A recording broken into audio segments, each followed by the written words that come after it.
O podcast que você ouve agora é uma produção da Central 3.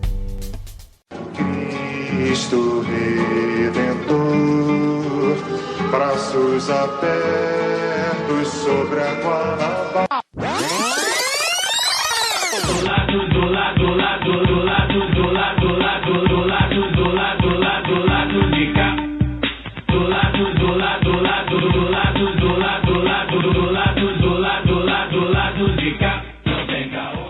Bom momento, ouvintes da Central 3. Hoje é dia 18 de agosto de 2022. Eu sou o Caio Belandi, direto do Saúl Estúdio, e este é o podcast lá do B do Rio 244, chegando no seu feed. Time completo hoje, tô aqui no estúdio com o Daniel Soares e o Fagner Torres, e do outro lado da linha, via Embratel, está a Luara Ramos.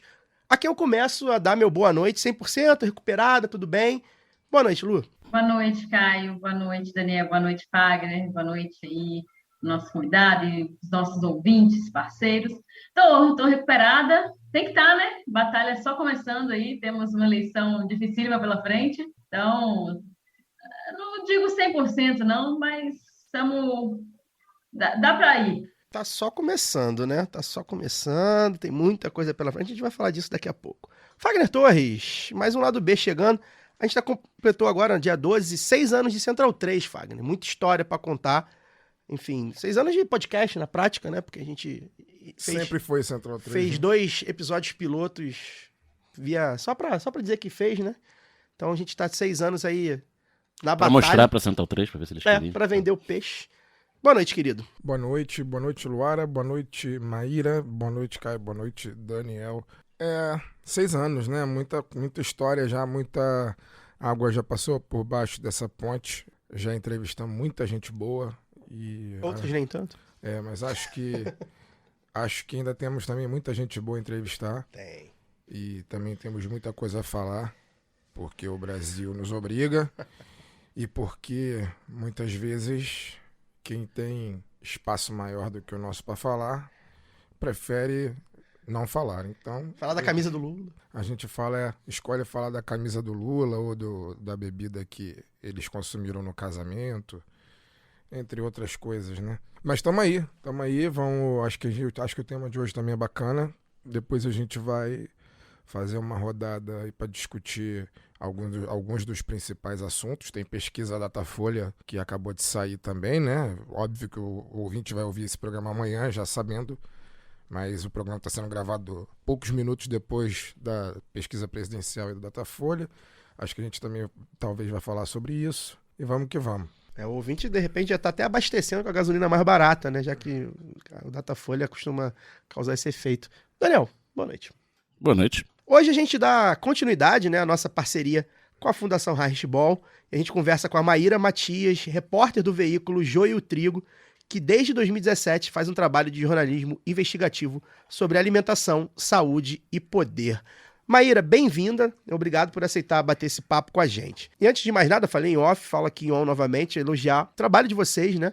Acho que tem uma pegada jornalística incrível, de temas que, como o Fagner falou, né, eles não são falados da forma que deveriam ser falados na grande mídia. A gente sabe, inclusive, o motivo disso, né? A grande mídia é financiada por muitos desses inimigos da nossa saúde. Agrotech. Exatamente, da nossa saúde, da saúde da terra, enfim, tudo mais. Vocês tratam, enfim, de assuntos imprescindíveis mesmo, trabalho feito de maneira independente, aquela coisa que é quase artesanal muitas vezes, né, e de muita qualidade. Então, falando sobre isso, eu queria que você apresentasse pra gente, né, pra quem porventura não conhece o Joio e o Trigo, como surgiu, quem são, o que vocês fazem, né, essa questão do diferencial editorial, de abordagem, enfim. Fala um pouco do trabalho e apresenta o Joio e o Trigo pra gente. Bem-vinda. Opa, Caio, super obrigada pelo convite. A gente fica muito feliz de estar participando aqui do lado B do Rio. Enfim, dá boa noite aí para todo mundo, para você, para a Luara, para o Fagner, para o Daniel. E agradecer os elogios, a gente sempre fica muito feliz. Somos uma redação pequena. E é isso, você falou, né? A gente surgiu em 2017, então a gente ainda não tem nem 5 anos de vida, e é claro que é muito importante para a gente o reconhecimento, enfim, né, dos nossos colegas que estão aí na batalha também, na mídia, então é isso. O Joio, a gente tem, acho que uma diferença, a gente se situa, né, nesse ecossistema, digamos assim, da mídia independente, alternativa, mídia digital, Então, a gente já tem vários outros veículos, né, brasileiros consolidados, muito bons, assim, né, com uma qualidade realmente inquestionável do trabalho, mas eu acho que o Joio se diferencia um pouquinho deles, primeiro pelo escopo e segundo pela orientação editorial mesmo, assim, né? Vou começar falando disso, porque para o Joio sempre foi muito importante se posicionar. Então, o Joio é um veículo que, por exemplo, a gente lançou em maio um editorial em que a gente apoiava a candidatura do Lula. Por quê? Não porque a gente acha que os governos do PT foram incríveis, em vários aspectos eles, inclusive, foram extremamente problemáticos, mas é porque no momento em que a gente está vivendo, né, do Brasil, é uma escolha muito simples entre a barbárie e alguma possibilidade de retomar a nossa democracia, né? Então, por exemplo, isso é um diferencial. A gente não vê outros veículos fazendo isso e a gente faz isso porque a gente acredita, por exemplo, em um outro modelo econômico. Assim. O Joio não tem medo de se afirmar como um veículo, enfim, que defende um jornalismo utópico, digamos assim, porque a gente, enfim, denuncia violações aos direitos humanos, conflitos de interesses, né? No setor público, privado, a gente denuncia tudo isso, mas a gente tem um horizonte, assim, né? A gente gostaria realmente que esse modelo econômico se modificasse e a gente se entende como uma parte bem pequena desse processo. E o escopo do Joio a gente está ampliando dia a dia, porque realmente a nossa missão é investigar o poder privado, mas a gente começou falando de alimentação e eu acho que a gente é mais conhecido por essa cobertura mesmo, né? Então, a gente vai ampliando com algumas coisas que têm muito a ver com alimentação. Então, a gente tem uma editoria de agronegócio, que ela é mais ou menos, enfim, foi criada há mais ou menos um ano, e é isso, né? Tem tudo a ver, porque a gente está falando, na verdade, no fundo, do sistema alimentar, né? Tanto o sistema alimentar hegemônico, que tem, né, no agronegócio o seu eixo principal, quanto sistemas alimentares tradicionais, enfim, né, que estão sendo abandonados, e a nossa perspectiva de discutir o que seria um sistema alimentar sustentável e saudável. Então, eu acho que é isso. A gente também trata de outros assuntos, eventualmente, mas, assim, enquanto apresentação, acho que está de bom tamanho, né? Tá ótimo, obrigado, Maíra. Eu também sou uma fã declarada do trabalho de vocês, acompanho tanto o portal, né, tanto o site, as matérias muito esclarecedoras, o podcast também, né, o Prato Cheio, que é realmente um prato cheio de informação, assim, roteiro, produção incríveis. E aí, assim, quando você falou que começaram investigando essa coisa do setor privado, é notório, assim, quando a gente vai mesmo para alimentação e tudo, a coisa da concentração de renda.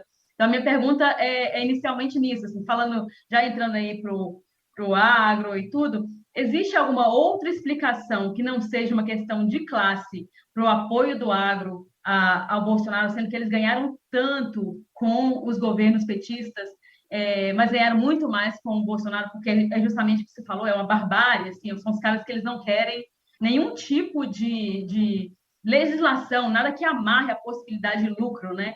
Então, existe alguma outra explicação para esse apoio? Nossa, Mário, eu acho que você falou tudo, inclusive falou a palavra que, enfim, né, essa segunda-feira, dia 15 de agosto, foi o último dia, né, para o TSE receber as candidaturas e todos os candidatos vão lá, protocolam o programa de governo, que é um dos documentos, né, obrigatórios. E no documento de governo do Lula, tem um artigo, assim, em que ele fala sobre o apoio ao agronegócio. E ele mete ali no meio da frase a palavra regulação. Então, ele está dizendo que ele vai apoiar o agronegócio, mas ele está colocando ali que ele vai tentar regular de alguma forma, né? E isso gerou uma reação imediata, assim, tanto da bancada ruralista, na figura do presidente da Frente Parlamentar da Agricultura, quanto do próprio Bolsonaro, que foi num evento do agro na terça-feira e falou: tá vendo? Aí o PT quer, na verdade, diminuir os lucros do setor e tal. Eu acho que é isso, assim, né? Se os governos Lula abriram uma série de mecanismos, inclusive financeiros, bancários, para que, enfim, né, o agro tivesse mais acesso a crédito, mais acesso a mecanismos financeiros e tal, eu acho que ainda existia algum tipo de verniz civilizatório, né? A gente não pode negar. nos governos do PT. Então, respeito aos territórios indígenas e tradicionais, tudo bem que teve Belo Monte, mas assim, não era isso que a gente está vendo hoje, né? Então, eu acho que, na verdade, é um setor que se confunde com a história do Brasil. A gente, infelizmente, teve um hiato pequeno de industrialização, enfim, pensou que a nossa elite quisesse ter algum trabalho, né? Enfim, agregar algum tipo de valor, né? Ter algum trabalho, mas não, é isso, eles querem ficar plantando cana-de-açúcar, soja, exportando, desmatando e construindo, enfim, essas coisas que não têm valor agregado nenhum, né? Eu acho que é isso que eles querem e, na verdade, eles sempre tiveram o poder nesse país, então eu acho que é isso. Esse pequeno hiato de industrialização e ainda mais o mais curto ainda do governo Lula é uma coisa que deixou eles completamente fora da casinha, assim, né?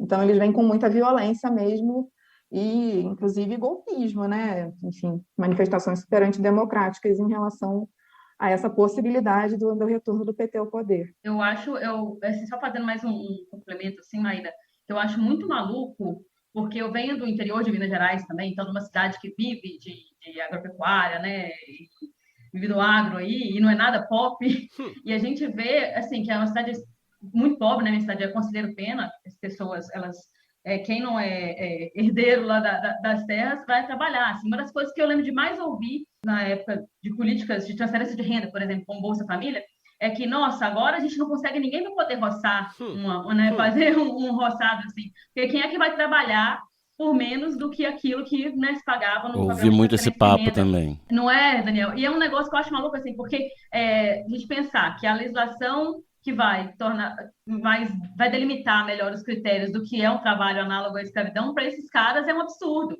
Porque eles estão acostumados à exploração. Por mais que tenha hoje algum tipo de tecnologia, assim, ainda se produz muito baseado, né, os lucros ainda são extraídos muito baseados nessa exploração de trabalhadores rurais são muito vulneráveis. Então, eu realmente não consigo ver outra questão que não uma questão de classe, quando a gente vai tratar do agro, ou então dessa relação privada entre o campo e a cidade, que continua nos privando da dignidade. E essa regulação, basicamente, foi acabar com o trabalho análogo ao escravo. Basicamente, né, você acabar com a escravidão, né, no campo, né? Não é que... É óbvio que tiveram outros projetos, né? Mas a rigor, né, talvez o que mais tenha mexido com eles é isso, né? Você ser obrigado a pagar salários minimamente dignos para pessoas que você não precisa pagar. Você pode deixar ali, dar comida... Reconhecer direitos, né, reconhecer pessoas, direitos. É uma questão de dignidade. Sim, pagar ali uma merreca qualquer, ou realmente, né, deixar ali, não, tem onde comer, onde dormir, e é isso, né? E é bizarro a gente pensar isso. A gente tá em 2022, né? É muito bizarro pensar isso. Maíra, Fagner falando, chamou minha atenção sua fala inicial com relação à crença do Joio num outro modelo econômico. Um modelo que, imagino eu, diferente desse que se pauta na exploração do homem pelo homem e, né, do homem em relação ao meio ambiente. Algumas vezes, eu acho que você como trabalha no Joio, né, e está aí tendo organicamente o conhecimento sobre esse tema, eu queria que você falasse, muitas vezes a gente fala do quanto o agronegócio, no caso brasileiro, ele pode sim gerar muito dinheiro, mas ele gera muita concentração, na verdade, muita concentração de renda, e a gente fala o quanto ele é nocivo de uma série de pontos de vista. Ele é nocivo sobre a questão ambiental, ele é nocivo porque ele é um grande catalisador de conflitos no campo. O Brasil é um dos países que mais mata não só militantes, mas pessoas camponesas comuns que muitas delas nem exercem algum tipo de militância, vamos chamar assim de militância formal, organizada. Simplesmente são trabalhadores rurais, pessoas que moram no campo e que vivem do manejo da terra. E a gente fala algumas vezes do quanto o agro é nocivo nessa questão e de como o agro não deveria ter sido empoderado, vamos chamar dessa forma, inclusive financeiramente, com dinheiro público, para poder tomar a proporção que tomou, né? E algumas pessoas, às vezes, quando a gente fala isso, nos questionam no seguinte, mas e aí se não fortalecer o agronegócio, como é que faz? O que que você vai colocar no lugar? Porque como se não houvesse nenhuma outra alternativa de desenvolvimento econômico que não seja concentrando latifúndio, né, desmatando, poluindo os rios, entre outras coisas que a gente sabe que acontece. A mesma coisa acontece, por exemplo, quando a gente fala sobre a mineração. Mas aqui vamos falar sobre o agro, né? Vocês aí no Joio, o que vocês diriam se fossem perguntados, se fossem confrontados com esse argumento de que, vou colocar uma frase mais ou menos o seguinte: fora do agro não há vida. Acho que na verdade deveria ser o contrário, né? A vida no agro, o que vocês diriam ao ser confrontados com esse argumento de que não existe vida fora do agro? Não, eu repetiria exatamente a sua inversão, né? A vida dentro do agro, falta imaginação política, né? Eu acho que é uma campanha, é uma estrutura fundiária tão concentrada há tanto tempo, né? É uma elite econômica que se confunde, né? Porque, obviamente, o agronegócio não é só terra, o agronegócio também tem seu pé no mercado financeiro. Então, é uma elite econômica tão poderosa e é um país que tem uma história tão fundida, né, com esse papel no mundo, porque eu acho que é isso, né? No fundo, o Brasil continua sendo um país periférico, exportador de commodities, né, minérios e paus-brasileiros diferentes, né, dependendo da cotação. Então, eu acho que falta imaginação política, talvez por conta dessa história e dessa campanha, né, dessa martelação, assim, que eu acho que a mídia comercial sempre fez, né, de que não existe outra alternativa. Eu acho que se debate muito pouco, né, a matriz econômica do país, e esse processo de desindustrialização eu acho que é uma coisa que a gente deveria debater e ver com muita preocupação, né, e é uma coisa que já está acelerada.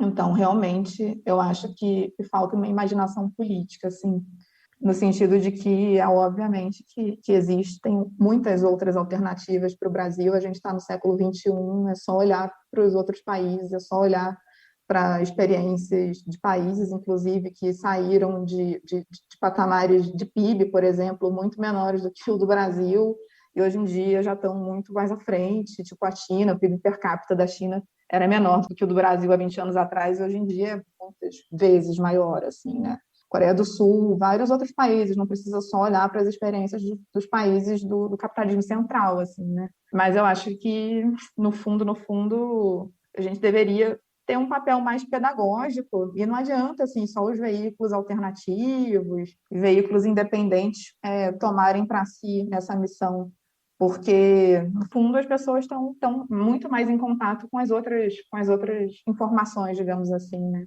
E aí, esse papel pedagógico de explicar o que o Brasil deveria fazer, quais são os problemas reais, eu acho que ele se perde um pouco. E as pessoas ficam confusas e talvez não seja culpa delas, né? Inclusive, muito se fala nessa campanha que você citou, essa máquina de propaganda, muito se usa a suposta importância do agronegócio como se ele fosse determinante para que nós, brasileiros, tivéssemos comida na mesa. A gente sabe que isso não é verdade, porque o Brasil, se eu não me engano, no momento é o terceiro maior produtor de alimentos do mundo, e, no entanto, 110 milhões de pessoas hoje no Brasil vivem sob situação de insegurança alimentar, né? E a gente sabe também que a comida que chega, a maior parte da comida que chega no nosso prato, ela é produzida pela agricultura familiar, que é justamente o contraposto, né, o oposto, né, dessa política do agro. Mas, enfim, tá dada a sua resposta. Vai lá, Dani. Eu queria fazer um comentário sobre isso, e aí até puxando para o trabalho do Joio e o Trigo, né, como você adiantou lá na sua primeira resposta, Maíra, que o trabalho de vocês, ele mostra muito bem que quando a gente fala de agro, talvez as pessoas aqui, principalmente aqui das cidades grandes, por exemplo, vai pensar lá no boiadeiro de chapéu, né, o cara fazendeiro, né, assim. E hoje o agro se mostra né? Tem tentáculos muito diferentes, né, do que só o cara do Não, só o Zé Leôncio. fazendeiro. Não é só aquele fazendeiraço, aqueles caras, né, que normalmente com aquele sotaque do interior e tal. Embora esses caras ainda sejam um rosto, né, os filhos desses caras, né, existe fundo no mercado financeiro lastreado isso. em propriedade agrícola. Que foi bom você falar isso, que você entende muito mais do que eu sobre isso, que isso Joio e Trigo também mostram, né, como os bancos são sócios, como as grandes empresas, além da própria mídia, né, sócia, e lembrar principalmente da bancada do Boi, né, gente, que é o maior partido do país, provavelmente, suprapartidário, que atua de uma maneira muito coesa, muito mais do que 90% dos partidos, supraestadual, né, porque é interestadual, né, porque são vários os estados que têm seus representantes, né, lá no Congresso. Eu acho que o bolsonarismo, né, o regime Bolsonaro aí que a gente espera que esteja se encerrando, ele é o ápice dessa conjunção de fatores, né? Ele chega nesse nível, e aí lembrar, né, que não é só o boiadeiro, né, do chapéu de boiadeiro. Maíra, pegando o gancho que o Fagner puxou, né, do 110 milhões de pessoas em situação de segurança alimentar, comer está muito caro, muito por conta da falta de política de segurança alimentar desse governo, né, de acabar com os estoques reguladores, nenhuma política de incentivo à agricultura familiar, que produz a maior parte daquilo que chega no nosso prato, completa desregulação da exportação de alimentos. Então o Brasil produz cada vez mais e exporta cada vez mais num cenário de crise cambial, de dólar alto. Então é mais jogo para esse produtor massivo vender para exportar, né, como você falou aí, exportar cana-de-açúcar, exportar soja e deixar o mercado nacional desabastecido e, portanto, inflacionado. E mesmo aquilo que a gente consegue comprar tá cheio de ultraprocessado, né? Tá cheio de produtos que não são ultraprocessados, mas banhados em agrotóxico. E o acesso à produção saudável, produção orgânica, é difícil tanto do ponto de vista físico, né, da distribuição. Então quem mora fora dos bairros nobres dos grandes centros tem dificuldade de chegar nesses produtos, e quando chega tem dificuldade de acesso financeiro, porque eles acabam sendo mais caros do que os alimentos que já estão caros. Como a gente pode pensar essa questão do acesso do grosso da população, da maior parte da população, à alimentação saudável? Daniel, você tocou em vários pontos super interessantes. Eu vou começar fazendo um comentário breve sobre o que a gente estava discutindo antes, porque é isso, assim, a soja, por exemplo, a gente observa que, como a soja está muito valorizada no mercado internacional, enfim, soja, milho, né, que servem de alimento para boi, para galinha, para porco, tem esse trinômio, assim, né, boi, soja, milho. E isso vai gerando um avanço da fronteira agrícola, isso vai gerando um avanço, inclusive, sobre as áreas plantadas de arroz, de feijão, de mandioca. Existe uma projeção do próprio Ministério da Agricultura, feito no governo Bolsonaro, de que em 2030 o arroz, o feijão e a mandioca vão recuar, tipo 60%, e soja e milho devem avançar mais de 27%. Então, é porque fica mais vantajoso mesmo para a pessoa parar de plantar arroz, feijão, tomate, banana, e plantar essas outras commodities, assim, né, que tem valorização em dólar e tal. Então, isso está muito ligado ao nosso contexto de fome, de insegurança alimentar, né? Que essa pesquisa, a última pesquisa da Rede Pensão mostrou que é mais da metade do país em insegurança alimentar, em algum grau de insegurança alimentar. É uma coisa, assim, né, para o país que, ou para o discurso, né, para a elite que se arvora produtora de alimentos, né, para o mundo inteiro, a fazenda do mundo, isso, nossa, deveria realmente causar, no mínimo, uma crise de consciência, assim, né? No mínimo, algum tipo de campanha, mas eles preferem simplesmente invisibilizar isso, né? A gente tem relatos de bastidores de que o governo Bolsonaro tentou, quando essa pesquisa saiu, tentou fazer com que, não, vamos produzir dados, outros dados que mostrem que não existe fome no Brasil, assim, né? Uma coisa que a gente vê muito na dinâmica dessa direita, dessa extrema-direita, que é simplesmente ignorar a realidade e produzir qualquer outra coisa diferente dela, né? Criar narrativa. E eu acho que, pois é, a narrativa, como eles gostam de dizer. E aí, o que acontece com o agro e os ultraprocessados? Na verdade, eles são uma coisa só, porque os ultraprocessados, eles surgiram. O que é um ultraprocessado? É uma coisa que não é exatamente um alimento. Ele tem um grau de processamento industrial tão grande assim. Ele é uma coisa que vem da farinha, que vem do milho, e aí você vai e coloca um monte de aditivo, coloca coisa para ficar com um cheiro bom, com um gosto bacana, e aquilo ali é um alimento que, na verdade, tem muito açúcar que é o quê? Cana-de-açúcar, que é toda essa matriz, enfim, tem muita farinha, né? Então, tudo milho e tal, e é muito barato, dura um montão de tempo na prateleira, então, para as indústrias é maravilhoso, porque elas conseguem estar nos 5.565 municípios brasileiros ao mesmo tempo, né? Coisa que provavelmente a Dona Maria, que produz brigadeiro, não consegue, não vai conseguir nunca, né? Com um preço incrível, né? Um preço super competitivo, e é uma coisa que as pessoas compram e tá ali, é gostoso. Então, assim, é gostoso no sentido de que as pessoas já estão acostumadas, né? Então, é uma coisa que a gente O excesso de sal, vê, excesso de açúcar, excesso de gordura, né? excesso de sal, de açúcar, de gordura, fora o problema dos aditivos, né? Que, na verdade, é a chave da equação de por que esses produtos fazem tanto sucesso que a gente não sabe ainda quais são os problemas de saúde que geram, né? Então, demorou muito para ter pesquisa, por exemplo, que provasse que a gordura trans mata e tal, são décadas e décadas de pesquisas científicas, só que os aditivos é muito mais complicado fazer esse tipo de pesquisa, mas tem gente, por exemplo, na UERJ, medindo a quantidade de aditivo que tem alimento que tem mais de 70% de aditivo, tá? Alimento, entre aspas, né? A gente acaba, inclusive, caindo nesse problema de discurso, mas não são alimentos, né? São produtos. Então, eu acho que o que a gente vê nessa crise que o Brasil está vivendo é as pessoas substituindo carne por salsicha, arroz e feijão por miojo. Isso quando elas conseguem comprar salsicha, quando elas conseguem comprar ovo, né? Então, combater essa estrutura fundiária, essa estrutura de concentração econômica, combater o agronegócio seria um passo fundamental, talvez assim bastante ousado.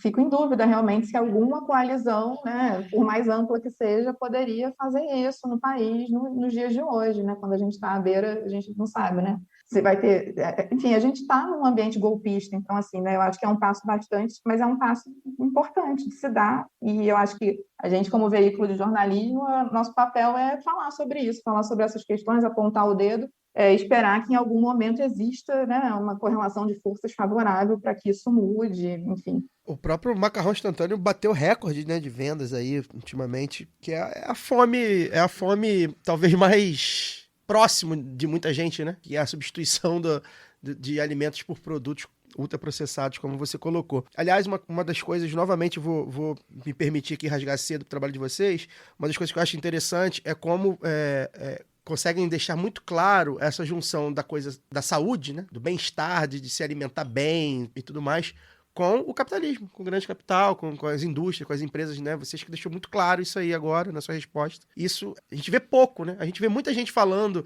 não coma, substitua o produto tal por produto tal. A gente tem essa campanha aí, né? As pessoas sabem, muitas vezes elas sabem que aquilo faz mal e tudo, mas elas não conseguem sair desse ciclo, né? E eu acho muito legal a forma que vocês mostram isso. Maíra, uma das reportagens que mais me chamou a atenção, talvez tenha sido até a que mais repercutiu assim, na minha bolha, vamos botar assim, das redes sociais, que você assina, né, lá no Joio e Trigo, eu acho que se pronuncia Oxo, né? Não sei se é Oxo ou Oxo. É Oxo. É Oxo. Que, enfim, aqui no Rio, na verdade, eu vou ser bem sincero, eu nunca vi, se tem pouco. Mas em São Paulo se proliferou aí, né? E no seu texto fala um pouco disso, que tem um jeitinho de mercadinho de bairro, né? De conveniência, aquela coisa, e quando você vê, tá espalhado uma rede gigantesca. Queria que você contasse pra gente o que tem por trás, o que é isso. Principalmente o pessoal de São Paulo, acho que deve estar, os nossos ouvintes de São Paulo são muitos, embora a gente seja lá do B do Rio, devem ter acompanhado, né, esse surgimento aí dessa rede. Queria que você falasse um pouco sobre como é que foi fazer essa matéria, o que você descobriu, o que a gente tem pra contar pra gente aí sobre esse fenômeno do capital que do nada começa a se transformar. Essa matéria é realmente um fenômeno e é engraçado porque ela é óbvio, né? Enfim, olhar balanço de empresa e conferências de acionista e, enfim, procurar esse tipo de coisa dá trabalho, dá um trabalhinho, mas não é nem de longe a matéria mais difícil que eu já fiz na minha vida. E aí ela, tipo, nossa, estourou num nível, assim, absurdo, né? Mas eu acho que essa matéria vem exatamente dessa a gente no Joio, do mesmo jeito que todo mundo aqui em São Paulo estava muito implicado com essa multiplicação dessas lojas, assim, né? Porque não é uma marca conhecida, não é uma marca, inclusive, brasileira, né? É uma marca mexicana, não está presente na Europa, não está presente nos Estados Unidos, então só quem foi no México conhece, né? Ou então quem foi para a Colômbia, para poucos países, assim. Então, era um grande mistério. E aí, a partir disso, a gente foi criando, enfim, eu fui correr atrás do que era isso, li um monte de reportagem. E a Oxo, na verdade, ela é ligada à FEMSA, que é a maior engarrafadora da Coca-Cola no mundo, é uma empresa mexicana, tem parceria com a Heineken também. É uma empresa que tem muitos braços, e um dos braços dela é esse varejo de proximidade, que é uma aposta não só dessa empresa, como de várias outras, assim. É uma coisa que está crescendo muito, principalmente depois da pandemia. E aí eles resolveram desembarcar aqui no Brasil, depois de muito tempo namorando um parceiro brasileiro, assim.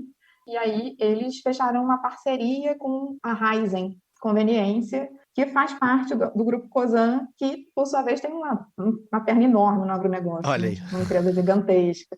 Então, tudo tá tudo junto, né? Que é o dono das lojas Select, enfim, a Raizen tem uma parceria com a Shell, então eles tinham essa vontade de, ao mesmo tempo que inaugurar esses mercadinhos de bairro, são todos iguais, assim, eles têm uma identidade visual super meio McDonald's, amarelo e vermelho e branco. Então, é um negócio super limpinho, é muito pequeno o mercado, realmente não tem no Rio ainda, mas aqui em São Paulo tem muitos, e assim, a cada mês que passa, você vai num lugar onde não tinha, eles já abriram, inclusive a própria empresa está se apropriando disso para brincar com essa coisa, mas a verdade é que isso é um problemaço, porque quando você pensa em ambiente alimentar, assim, a gente tem uma discussão na saúde, para quem pensa em alimentação saudável, assim, uma coisa é o preço, né? Então tem que tributar esses produtos que fazem mal à saúde.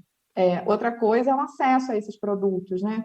Então, quanto mais esses produtos estão acessíveis geograficamente, fisicamente, mais fácil a gente consome eles. Então, o México passou por isso, né? Por uma perda importante da cultura alimentar que eles tinham, por um consumo de ultraprocessados super bizarro, que, enfim, explodiu todos os índices de obesidade, diabetes, sobrepeso, e adoeceu a população mexicana, assim. Então, a gente tem essa hipótese de que o Brasil possa se tornar, daqui a algumas décadas, um país muito parecido com os Estados Unidos ou o México, assim, né? Então, esses movimentos de mercado são coisas que a gente tem que prestar atenção.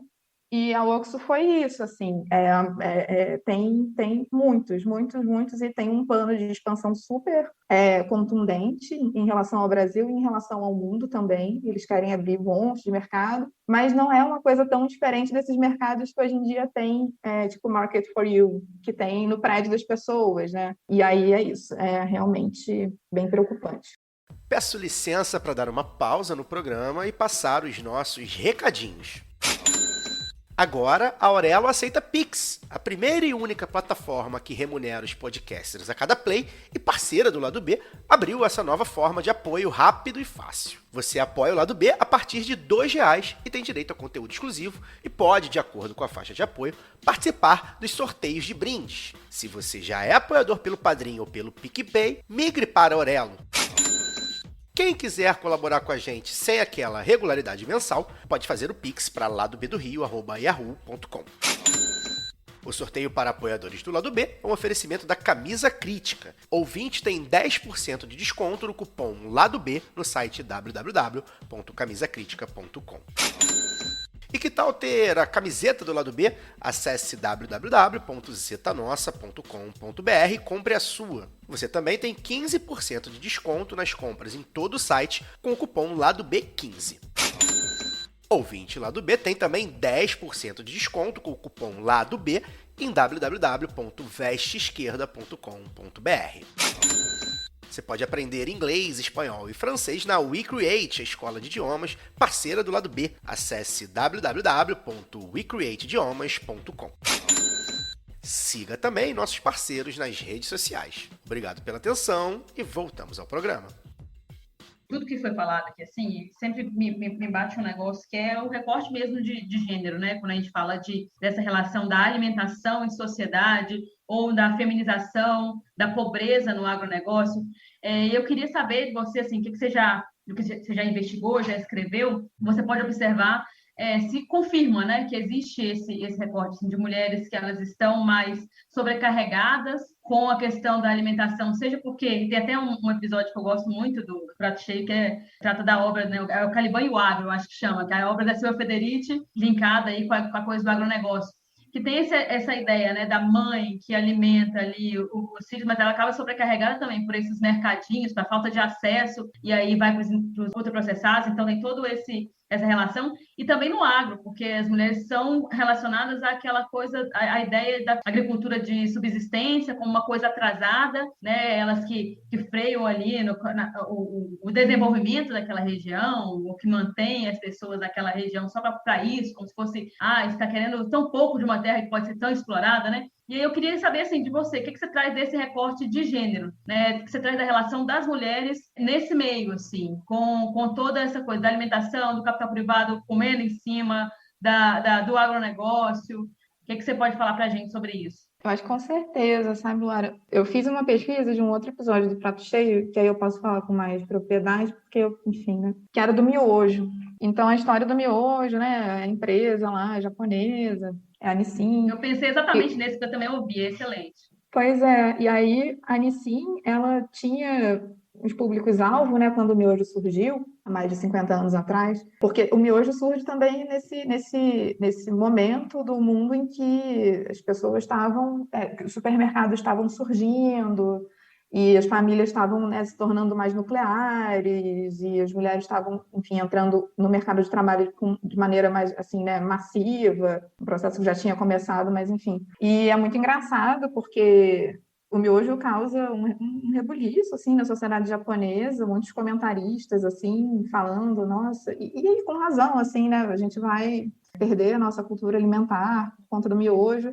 E uma coisa recorrente, assim, na crítica dessas pessoas era que as mulheres iam... o que elas vão fazer com esse tempo que elas vão poupar de ficar cozinhando, sabe? Elas vão virar essas mulheres americanas que passeiam com um cachorro no quarteirão, o que é isso? Tipo, são vários e vários artigos nessa linha, assim, enquanto que os homens não, porque o homem a obrigação dele, assim, né, é estudar. Então, ele vai, estuda, então ele não tem tempo mesmo, e depois ele tem que trabalhar. Então, na verdade, ele está sempre terceirizando essa responsabilidade de cuidar da sua própria subsistência, né? Primeiro para o miojo, e depois a expectativa é que era a mulher que cuidasse dessa alimentação dele depois que ele casa, vai trabalhar e tal. Então, isso aparece volta e meia, com certeza. Eu acho que a vida das mulheres, em todos os âmbitos, é muito mais difícil e provavelmente, né, no âmbito do campo é muito mais difícil, porque tem violência patrimonial, eu acho que tem alguns processos em que as lideranças, assim, né, femininas conseguem se articular e ter uma visibilidade maior, mas normalmente quando você vai ver nos sindicatos dos agricultores são mais os homens. Então eu acho que tem uma série de camadas aí de invisibilidade e de violência, né, que tornam a vida dessa mulher, se a população já está oprimida, né, no território dela, no modo de vida tradicional dela, com certeza a mulher é a mais penalizada, né, nesse processo, nessa violência. E você falou aí do miojo, eu lembrei também de um trabalho que vocês do Joio fazem muito, que eu acho muito legal, que é eu não sei, eu posso chamar de denúncia mesmo, assim, dessa coisa afetiva, que tanto você falou do miojo, mas também do leite moça, né, que surgiu como um alimento nutricional para crianças. É genial. E aí também a gente agora não consegue pensar, porque tem uma dimensão afetiva também, não consegue nem pensar em sobremesas sem muito doido isso, né? o creme de leite ou sem o leite condensado. E tem uma editoria do Joio que traz, inclusive, né? Acho que é uma cartilha, alguma coisa assim, não é? De receitas sem esses produtos. A gente fez um livro de receitas sem Nestlé para recuperar um pouco das receitas das nossas avós, assim, que ainda não tinham sido impactadas pelo plano marqueteiro genial, né? Genial. Na verdade, da Nestlé. O capitalismo tem disso. Sequestradas, né? Por leite moça. As minhas avós que nasceram nos anos 20 e 30 provavelmente já não conheceram a culinária sem a Nestlé, das bisavó pra trás já. Mas, enfim, Maíra, falar aqui também do tabaco, que todo mundo pelo menos aqui da da nossa geração, né, já cresceu num ambiente que já era disseminada, né, os perigos do vício no tabaco, que foi toda uma construção feita ao longo, né, de várias décadas. A gente olhando, pesquisando, a gente acha recomendação médica na publicidade do tabaco nos anos 50, nos anos 60, tanto nos Estados Unidos quanto no Brasil. Havia um negacionismo, né, da indústria sobre os males que o tabaco faz, e não só a saúde, né, do consumidor. O tabaco também é uma cultura complicada pelo lado do produtor. No sul do Brasil tem muita plantação de tabaco, é um oligopsônio, digamos assim, um oligopólio pelo lado do consumo, das 2 ou 3 grandes multinacionais que fazem cigarros industriais no Brasil. Eles são os únicos que compram essa produção. Então eles ditam o preço, né, jogam o preço lá para baixo. É uma cultura que demanda muito agrotóxico, e as famílias que produzem vivem sempre ali na corda bamba, porque o preço está sempre marretado. E diante dessa campanha que mal ou bem vem funcionando, né? Restrições públicas à publicidade do tabaco, a imagem do tabaco na sociedade, né? Pior do que era talvez 40, 50 anos. Depois que o cara da Marlboro morreu de câncer, ficou por aí fácil. Foi e tal. Não, e várias restrições. Você não pode fumar em lugar fechado, público, Teatro, que você podia cinema, 20 anos, avião. Cena de novela, nada disso Exatamente. mais pode, eu acho. A gente vê também uma reprodução do hábito do consumo do tabaco agora nos cigarros eletrônicos. A vida né? aí o pendrive, fumar pendrive. Fumar pendrive. A indústria está sempre se regenerando para ocupar o espaço. Como é que você vê essa questão do tabaco? Não, o tabaco tem uma história muito juntinha, assim, o tabaco. Mas, enfim, o Joio surgiu de um livro. Os 2 fundadores do Joio são o João Pérez e Muricy Neto. E eles escreveram um livro justamente falando sobre as condições dos agricultores lá no sul, né? Porque o Brasil, além de tudo, é o maior exportador de folha de fumo no mundo. Então, a gente também tem esse pódio no agronegócio. E a condição dos agricultores é super dura mesmo, não só porque tem uso intenso de agrotóxicos. Lá tem essa coisa que foi criada pela Souza Cruz, né? Que há muito tempo já foi comprada pela multinacional British American Tobacco, a BAT. Eles criaram um sistema integrado de produção. Então, é isso mesmo que você falou, Daniel. Tipo, os agricultores, eles vendem a produção antes de comprar, e aí a empresa diz, você tem que usar esse insumo, essa bandeja, enfim, tem que gastar um monte de dinheiro, se endividar, até que, quando você chega lá no final do processo, a empresa olha para a sua folha e diz, ela é uma classificação X e você vai ganhar isso aqui. E você não tem muito como reclamar, porque a indústria do tabaco no Brasil, ela é bastante forte, eu acho que é porque isso, né? Ela tem um papel importante no mundo de fornecer matéria-prima para o mundo inteiro, e ela tem uma coisa que é tipo os sindicatos são pelegos, ela se desdobra e se fragmenta em vários, não são só as empresas, né? A gente tem aqui no Brasil as 3 empresas assim, a BAT, né, que é a Souza Cruz, tem a Philip Morris e a gente tem a Japan American Tobacco, as empresas que, enfim, né, comercializam mesmo cigarro e tal. A gente tem outras empresas, mas que não comercializam cigarro. Mas elas se desdobram e se fragmentam em várias entidades. Então, tem até uma entidade que eu acho super bizarra, Amprotabaco, que é uma entidade dos prefeitos do Sul defendendo os interesses das empresas. Mas, assim, óbvio que um cara que foi eleito, né, ele tem que defender o interesse dos eleitores dele, né, e não é de todo mundo, né, enfim. Então, não tem isso. A indústria do tabaco, para a gente, também é importante, porque pode parecer bastante distante da alimentação, do agronegócio, mas é o setor que mais sofreu uma crise de imagem, assim, eu acho que na história do capitalismo, sabe?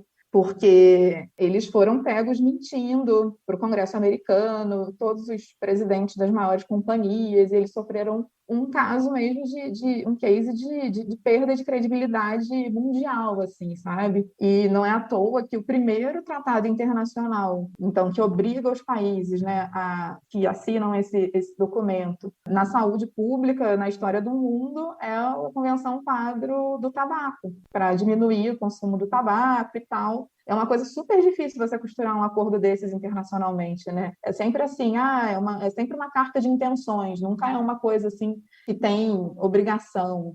Então, eu acho que para a gente é importante, porque como a gente está olhando para o setor privado, para as empresas, para o poder privado, é um caso em que ele perdeu bastante, mas ele, obviamente, sempre vai se reinventar, porque é isso, né? Essas empresas e o nosso sistema econômico vive de novas roupagens. Então, o cigarro eletrônico é uma dessas novas roupagens. Não surgiu nem dessas grandes empresas, surgiu de pequenas empresas, surgiu de um cara na China que inventou esse negócio, depois era uma coisa super fragmentada entre pequenas empresas, mas hoje em dia as maiores empresas de tabaco, a Big Tobacco, já tem muito interesse nos relatórios anuais, assim, para os acionistas, eles falam, não, vai crescer e tal.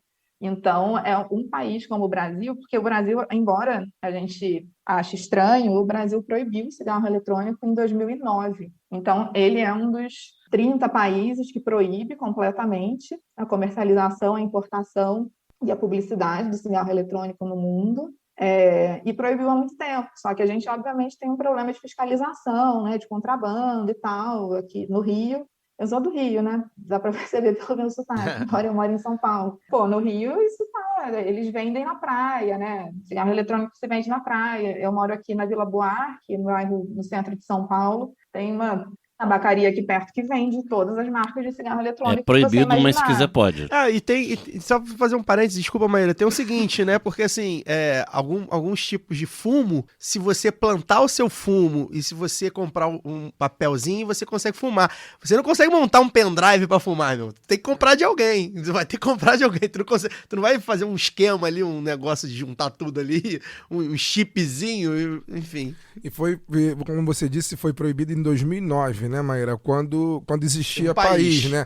Eu imagino que na época que existia um país, já devia ser difícil de fiscalizar. Não era grandes coisas, mas era um país. Já devia ser difícil de fiscalizar. Hoje que não existe mais um país, eu imagino como tá completamente, enfim, liberado entre aspas, né? O famoso, como o Daniel colocou, né? Não pode, mas se quiser pode, né? Tá proibido, mas se quiser pode. Trocadilho, né? Com os podes. Mas eu acho que tem um outro negócio que me chama muita atenção nesse caso aí, que é o de um lobby que não é nada velado, assim, de que aquilo ali, na verdade, do cigarro eletrônico que eu tô falando, ia ajudar as pessoas a parar de fumar. Sabe? Um negócio que facilita e que significa que você está fumando muito mais, né? Você está jogando muito mais fumaça ali para dentro. Então, houve essa ideia que eu não sei de onde surgiu, assim, mas que eu acho que é o que ajudou a popularizar esse dispositivo. O marketing dele começou como se ele fosse só uma coisa com vapor de água, como se não tivesse nenhum tipo de nicotina ou substância química ali. E aí, depois, a indústria se apropriou do discurso da saúde pública de redução de danos, né? Redução de danos é essa coisa. Se o cara fuma crack, é melhor ele né? Um baseado de maconha vai ser melhor e tal.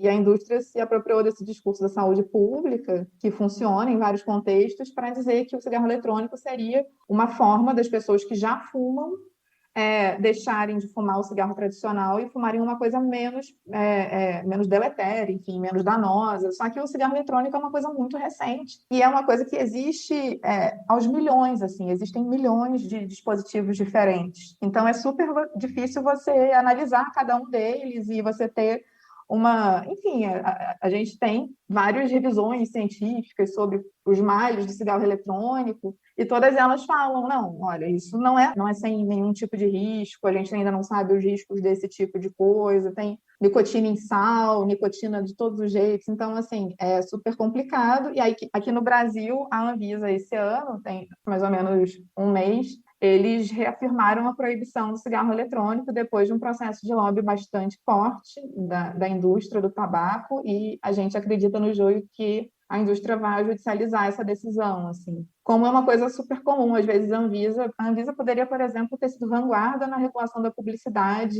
de ultraprocessados no mundo, assim, pelo menos aqui na América Latina, e eles fizeram lá uma resolução e a indústria vai lá, judicializa e derruba. Então, também tem uma coisa, assim, eu acho que as agências, às vezes, são um pouco mais protegidas, assim, da influência dos governos. Nesse caso, certamente, né, quem imaginaria que no governo Bolsonaro uma proibição dessas fosse ser mantida? Eu mesmo não imaginava. Mas vamos ver o que vai acontecer, porque os interesses são fortíssimos e para eles é super importante que esse mercado se abra, assim, né? O Brasil é um mercado enorme. A gente, no mínimo, tem 20 milhões de fumantes, assim, que dá 6 vezes a população do Uruguai. Mas, além disso, é um exemplo importante para o resto do mundo, porque o Brasil é tido como um dos países que mais avançou nessas políticas anti-tabaco, então é uma referência. Então, para eles é super estratégico, assim. Tem que contar que faz um fumaceiro do caralho. Me lembrou, esse papo me lembrou aquele vídeo clássico do Roda Viva que viralizaram. Garçons tabagistas. O Garçons Tabagistas, né, cara? Me lembrou. O vídeo que o Paulo Maluf era a pessoa mais sensata na roda. Como a gente pode ver, o lado B do Rio é bem mais sensato que o Roda Viva, Eu né? quero sentar no avião, a pessoa que tá fumando do meu lado, ela tá menos nervosa. Eu prefiro sentar com fumante. Eu quero o meu direito de sentar do lado do fumante. Ai. Não, detalhe que, se eu não me engano, aqueles jornalistas não eram os jornalistas dos magiaças, não. Não, eram os progressistas. Eram da os mais Folha. progressistas, né? Enfim. Maíra, muito obrigado pela sua participação. A gente realmente ficou muito feliz. Acho que a gente esclareceu muita coisa. Convidar a todos, né? Deixar você convidar, mas já de antemão, como eu fiz esse programa inteiro. Jornal da Tosse hoje, né? Tá, Jornal da Tosse. Hoje virou o Jornal da Tosse. Relembrando os velhos tempos, Jornal da Tosse. Pode mandar pro ar, Cesarotti, não tem problema não. Eu fiz o programa inteiro, de fato, sou muito fã do programa do veículo de vocês. Acho que consegue abranger muita coisa, consegue conectar muita coisa que não é conectado. Então foi ótimo bater esse papo. Muito obrigado pela sua presença virtual. E aí, deixa seu recado final, convida todos aí pra, enfim, seguir as redes, ver o site, ouvir o podcast. Dizer isso também, tem publicação pra sair, tem coisa nova pra sair provavelmente, porque o trabalho de vocês é muito bom mesmo. E eu queria, né, não só agradecer a Maíra, mas o pessoal, de uma maneira geral, do Joio Trigo, agradecer também a Fundação Heinrich Böll, que possibilitou essa ponte, né, da gente estar conversando com uma outra mídia independente, com um trabalho super valoroso e aguerrido e necessário, né, sobre temas que, infelizmente, não estão aí na pauta do dia por aqueles que têm mais grana, mais alcance e mais possibilidade de formar mentes pensadoras, né, sobre temas que nos tocam no nosso dia a dia. Então, agradecer Maíra, agradecer o Joio e agradecer também a Heinrich Böll. Eu que digo obrigada, Fagner, Caio, Luara, Daniel. Foi muito legal esse bate-papo com vocês aqui. Então, o Joio, a gente tem site, né? O Joio e o Trigo, só colocar lá no Google, mas enfim. Tem Instagram, a gente está no Twitter, a gente está no Telegram também. A gente tem um podcast chamado Prato Cheio, está em todos os tocadores de podcast. Nesse podcast a gente também tem um canal no Telegram, né, para quem curte e quer comentar. A gente tem um programa de apoiadores chamado Sementeira, que com R$15 você já ganha vários prêmios. Então, assim, se você gosta do nosso trabalho, quer fortalecer, quer que a gente, enfim, a gente vai completar 5 anos agora, quer que a gente complete 10 no futuro. Então, a gente vai lá, fortalece nosso trabalho. O Joio também edita livro, a gente vai lançar esse ano o nosso 7º livro, mas a gente já tem 6, a gente tem, por exemplo, Formação Política do Agronegócio, né? A gente falou bastante de agronegócio aqui, a gente tem o Roucos e Sufocados, que é esse livro sobre a indústria do tabaco que eu falei para vocês. Então, também tem essa possibilidade, assim, de vocês conhecerem o nosso trabalho através dos livros, né? Uma parceria que a gente tem com a Editora Elefante. E é isso, eu agradeço muito e deixo um abraço aí para todo mundo que está ouvindo a gente. E agora o Jornal da Tosse vai pro Caô da Semana. Caô. Lê, lê, lê, lê, lê, lê, Bem, começou oficialmente a campanha, né? A gente já tem de tudo um pouco aí nessa semana. Eu nem separei nada específico para falar, então eu vou convocar aqui cada um dos panelistas para destacar algo que tenha chamado a atenção. Tem, enfim, pesquisa, tem camisa do candidato a presidente, tem um monte de coisa aí, gente, sorrindo na urna ou não. Né? Afinal, vivemos num país tranquilo. Dá muita coisa. Não, inclusive a foto sorrindo dá pesadelo nas crianças, né? Nossa. E a foto... Parece o palhaço It. E a foto séria parece que ele tá prendendo o peido, né, mano? Um bagulho... Mas não tem o lance que ele tem problema intestinal, acho que tá prendendo então, mesmo. É surreal, assim. O cara consegue ser mal diagramado de toda forma, maluco. Já merece perder só pra ser feio. Vou começar com você, Luara. Me diz aí se teve algo aí que te chamou a atenção que você queira trazer para a gente debater. Olha, tem. Eu acho que a gente precisamos conversar sobre o fator Janones, né? Eu acho que é uma coisa que o Carlos, tudo bem? que precisa ser falado. Não, aí é sacanagem. Eu acho uma figura interessantíssima. A gente fala interessantíssima agora que está do nosso lado, né? É interessantíssima, mas é engraçado ver os comentaristas e os grandes especialistas do último ano, do último mês, da última semana, falar sobre o Janones como se fosse um fenômeno assim inexplicável, né? Como que, olha, como temos que aprender. Um cara que tem o tamanho que ele tem, o alcance que ele tem, e uma característica de engajamento nas redes, em uma rede que grande parte do campo progressista, e quando eu falo campo progressista, vocês entendem que ele é a frente ampla ali, né? Mais ampla do que a gente gostaria, mas esse campo progressista, que despreza um fator fundamental para esse engajamento do Janones no Facebook, por exemplo, que é uma rede em que esse campo progressista já não pega tanto, né? Porque está ali tão centrado no Twitter, em outras redes, preocupado com o Telegram, com como é que vai fazer com o WhatsApp, que é o fato do Janones não ser petista. Não ser petista mais, porque ele foi petista durante um tempo, né? De 2003 até 2012. Exato. E isso não é colocado, ele não faz questão nenhuma de falar, né? Isso é lembrado muito mais em perfis, assim, quando fazem o perfil dele, aí puxa lá, mas a ideia era antes de apagar, pelo menos me pareceu isso. A grande mídia sempre tentou apagar este vínculo, ou então bordar como se ele fosse um petista arrependido. Estive por ali, não gostei, saí. Sei como e olha só, agora fui o terceiro deputado federal mais bem votado de Minas Gerais. E tá num partido que é legenda de aluguel, né? E que tem muitos conservadores bolsonaristas. Eu tava olhando a bancada do Glorioso Avante, Minas Gerais, e ele deve fazer muito voto, vai levar gente com ele. Tem outros dois deputados com mandato, candidatos à reeleição. Um cara é o presidente nacional do partido. Pelo perfil dele é típico, aquele tipo de deputado de interior que leva verba pra prefeitura. Se mete, né, muito com ideologia. No Twitter dele não fala nem de Bolsonaro, nem de Lula, né? Só fala que não sei quantos R$1.000 que eu trouxe pra cidade não sei da onde, se reuniu com os vereadores, se reuniu com o presidente do sindicato de produtores, e lero. A outra mulher é uma das vice-lideranças do governo na Câmara, e foto com Bolsonaro, foto com Zema, o perfil dela é conservadora, mãe brasileira, cristã, não. Mas desculpa, Lara, já me meti no meio. Não, mas é isso, inclusive quando você fala assim, a gente sempre fala, ou ver esses tweets rodando, né, de cuidado, vai votar em pastor, vai votar em PM, vai votar, enfim, sempre esses cuidados aí, e a gente não fala, que eu acho que é o fundamental, não votar em gente que esconde o partido, gente. Porque quando os caras acham que pode fazer política sozinho, é um negócio preocupante, é um negócio complicado. E eu vejo um pouco dessa ideia, assim, né? O Janones se elegeu também na beira dessa coisa da antipolítica, de um candidato que não é tradicional, como porta-voz dos caminhoneiros naquela greve emblemática, né? Já no governo golpista ali do Temer.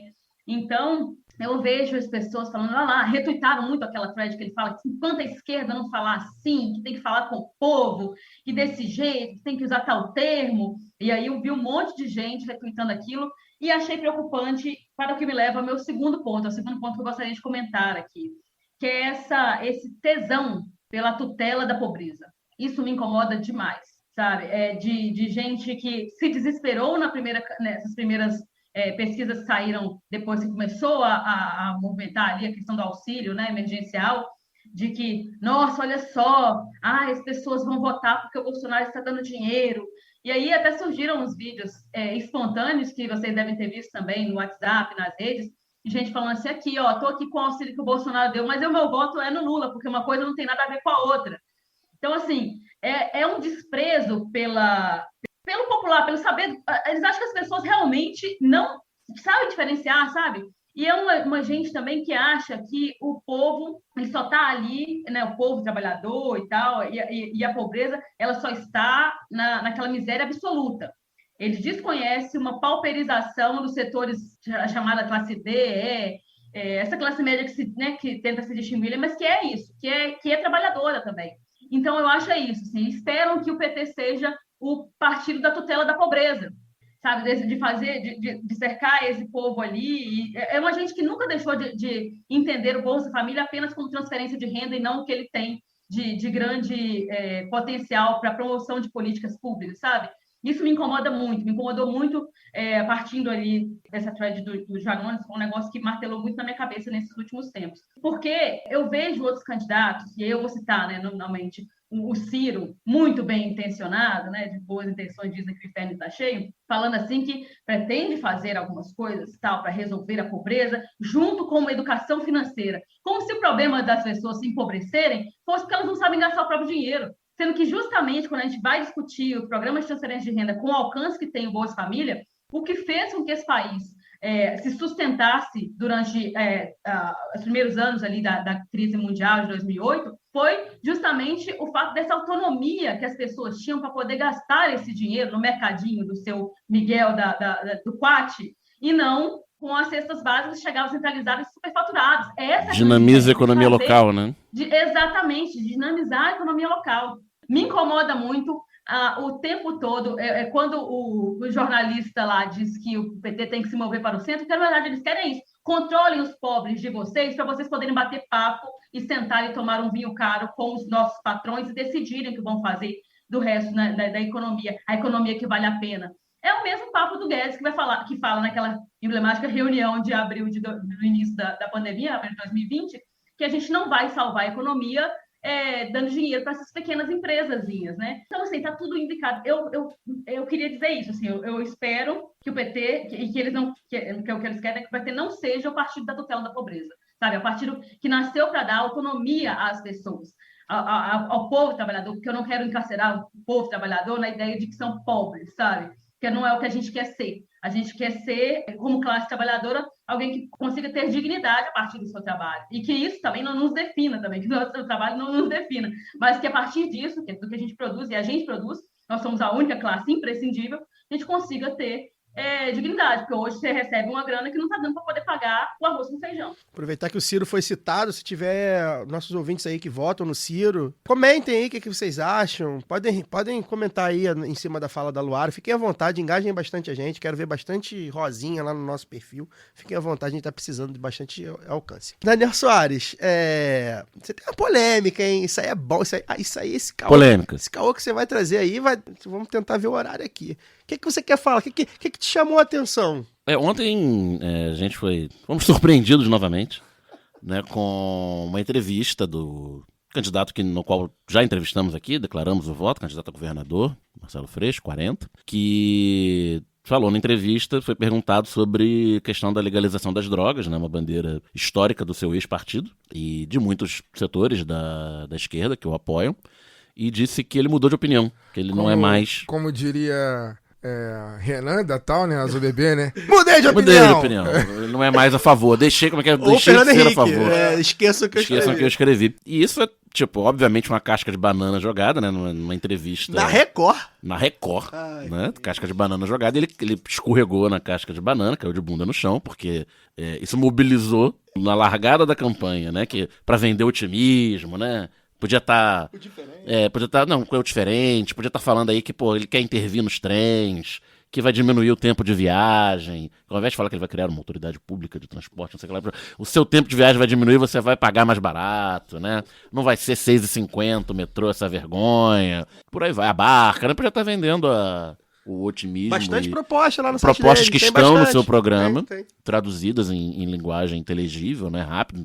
Vivemos na era dos 140 caracteres e do vídeo de 50 segundos, mas passou ontem apanhando o dia inteiro, não tá nem respondendo, né, porque deve ter orientação do marketing dele para não responder, apanhando do campo do qual ele parte, né, que é da esquerda. Por mais que a candidatura dele seja uma frente ampla, compreendemos isso, né? Tem o César Maia de vice aí, PSDB coligado. Paula Lavigne ficou super magoada, hein? O problema dela foi o Molon, mas eu não quero nem entrar nessa questão do Senado, que é outra cagada. Não, foi Molon. Foi Molon? Segundo o Guilherme Amado, né, do Metrópolis, foi o Molon. Eu pensei que tinha sido... Aí ela vai apoiar a candidatura a governador que tem o Daciolo como candidato ao Senado, mas enfim, esse é outro assunto. Paula Lavigne, a gente...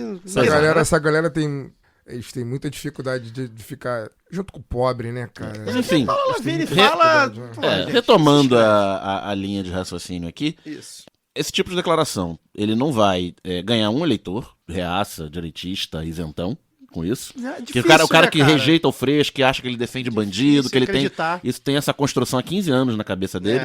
Ele vai ler isso aí e falar, não, porra, agora sim. Então ele vai rever essa declaração como falsa. né? Porque ele tá falando, subiu na igreja no primeiro dia, rezou, nunca foi visto numa igreja na vida, rezou, e no dia seguinte diz que deixou de ser favorável às drogas, favorável à legalização das drogas, e agora porque ele quer ganhar voto, ele tá mentindo. E o tradicional eleitor dele, né, de esquerda, de onde ele parte, 20% que ele já parte. que já seria, vamos dizer que 15, né, seja o teto aí do pessoal histórico no Estado, nas candidaturas majoritárias, vai se sentir traído, pode até achar, eu acho que ele não acha isso de verdade, ele tá falando isso pra se eleger, mas porra... A informação que eu li... Faz um carinho. Uma informação que eu li é que a declaração foi tão desastrosa que até o Armínio Fraga não que gostou. É favorável à legalização. Até o Armínio liberal. Fraga. O cara conseguiu dar uma declaração à direita do Armínio Fraga. Não, então, ela é ineficiente. E aí poderia... Pior é isso. Ela não muda em nada. Tem que aprender, gente. Tem que aprender. Tem que ver vídeo do Brizola. Vamos ver vídeo do Brizola. O Brizola, ele ia na Globo, né? E tipo, só tinha Globo, não tinha rede social nessa época. Ele ia na Globo, que tinha quase um monopólio, né, da audiência. A Globo sempre batendo nele. Aí a pergunta era, sei lá, sobre a estiagem no Norte Fluminense. Ele respondia sobre CIEP. Educação e tal, ele respondia o que ele queria. Então, tipo, a legislação sobre drogas é federal, o governador é o chefe do executivo estadual.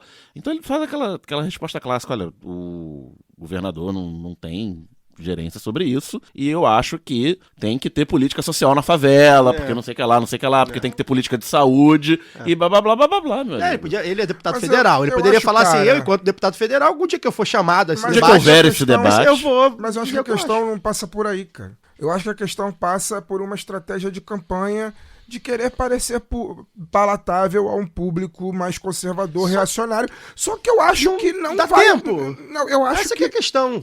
A minha questão é que eu acho que, cara, eu não consigo... Sabe o que vai fazer? Eu não me convenço, né? Se eu não conhecesse o Freixo, eu não me convenceria nem um pingo, não tem como. Nem tanto da declaração que ele deu, quanto da foto, por exemplo, tirada na igreja e tal. Cara, não... A imagem que ele passou nos últimos 15 anos não é essa. Ele podia subir o Santuário da Penha, com respeito, ele não precisava se ajoelhar e rezar, se deixar exatamente. Eu vi aquilo ali, na verdade, eu dei risada. O fiel pode se ofender, ao invés de se identificar. Sim. E aí só mais um ponto, tipo, o que eu acho que pode fazer o isentão, o conservador que não chega a ser fascista, né, e tal, poder pensar nas propostas dele, é exatamente as propostas. Claro. É as propostas que vão bater que vão mudar ou interferir na vida desse cara. O Lula, por exemplo, no mesmo dia ontem, saiu notícia dele que ele tá querendo, tá estudando, o PT está estudando propostas de corrigir a tabela do imposto de renda, que não é corrigida desde 2016. O Bolsonaro prometeu. E que hoje em dia a pessoa que ganha R$1.900, a partir de R$1.900 passa a pagar imposto e a isenção passar para 5 mil. E isso não é um impacto só para quem ganha menos de 5 mil. Para quem ganha 10 mil, você vai ter muito menos imposto para pagar, porque até 5 da parcela que você ganha vai ser isento. Então, ao invés de você pagar imposto sobre 8 mil, você vai pagar imposto sobre 5. E isso vai ter um efeito cascata enorme para a classe média. Então, o cara que... porque o PT, né, porque é foda também, o Bolsonaro é ruim, mas o PT também... O cara também pensa com o bolso. Quando ele fizer as contas de que ele vai pagar R$600 por mês a menos de imposto, ele pode considerar tampar o nariz pra concepção dele e votar no Lula. Então, se o Freixo começa a falar, sei lá, que o trem vai diminuir o preço e o tempo de viagem, o cara de Nova Iguaçu pode, né? Sim. Dane-se que ele pensa sobre droga. Sim, acho que ele deveria reouvir a entrevista que ele deu pro lado B do Rio recentemente. Tem bastante coisa onde boa. Ele fala coisas assim que são interessantes do ponto, né, interessantes que eu digo, são dramáticas socialmente, mas que são interessantes para que ele possa investir dentro da campanha dele. E saiu a Datafolha agora, o jogo tá empatado, né? Isso Tá empate técnico no primeiro falar. turno com o Castro à frente, tá empate técnico na projeção do segundo turno com o Freixo à frente. Eu ia falar isso, assim, ele já deixou bem claro, já vem deixando bem claro desde 2020, que está entrando nessa eleição para ganhar. Então não é uma eleição teste, não é uma eleição para se invernizar. Essa mudança de postura, dita, né, publicizada, que a gente sabe, eu acho que, enfim, é mentira, mas enfim, para tentar ganhar voto, não serve. E não serve por quê? Não serve porque pra gente é sempre, pra esquerda, dentro da opinião pública, é sempre mais difícil. O Eduardo Paes, ele pode fazer o que ele quiser, mudar de partido, dizer sim pra aqui, não, dizer que é Portela, dizer que é Vasco, dizer que é Flamengo, dizer que é Mangueira, à vontade. O Bolsonaro pode falar que não gosta do Centrão, e depois dizer que é do Centrão, e depois não gostar do Centrão. Vestir a camisa de 42 times. De 42 partidos, à vontade. Para a esquerda, tem um processo que demora muito. E qual é o grande case desse processo? O Lula que se candidata em 89 não é o Lula que vence em 2002. Isso é claro, todo mundo sabe isso. Não estou fazendo, né, não estou descobrindo a pólvora. Para isso teve um processo, negociações, algumas legítimas, outras talvez não, concessões, algumas verdadeiras, outras talvez não. 2 eleições perdidas. Aquilo ali era um projeto que o Lula e o partido que ele ajudou a criar tinham para chegar daqui, uma hora ia dar. Se o Freixo... E é muito triste a gente estar falando isso, gente, porque a gente já declarou, todo mundo aqui declarou voto no Freixo, todo mundo gosta do Freixo, o quadro Marcelo Freixo... Menos a Luara que vota no Espírito Santo. O quadro Marcelo Freixo, a gente conhece, a gente confia. Agora, a campanha começa, e aí tem mais 40 dias, vamos ver, a campanha começa de uma maneira completamente confusa. Eu não acredito, tem gente bem remunerada, marqueteiro, cacete A4, experiente, então... Eu estou aqui dando minha opinião como eleitor, principalmente, e como observador, jornalista, que se interessa. Eu espero que eles saibam o que estão fazendo. Que esse tipo de fala, que soa falso para a esquerda, soa falso para a direita, esteja angariando alguns votos. Pode ser, daqui a pouco a gente vai saber, eles vão, né? Normalmente é com base em pesquisa e tudo mais. Outras coisas que estão acontecendo até que me preocupam tão mais, né? E a questão, por exemplo, da segurança pública, que a gente, quando entrevistou ele aqui, inclusive a gente tomou muita porrada, né? Bom lembrar que a gente tomou um monte de porrada de um monte de gente também quando a gente entrevistou ele, enfim. A questão da segurança pública, por exemplo, que ele não deixa claro que ele é o candidato que vai fazer diferente. Pelo contrário, para mim, ele tá mostrando que é um candidato que vai fazer a mesma coisa, só que, enfim, com um outro discurso. E tudo bem, eu vou votar, quer dizer, tudo bem não, mas assim, eu vou votar nele de qualquer forma, melhor que o Castro, tá dado isso, né?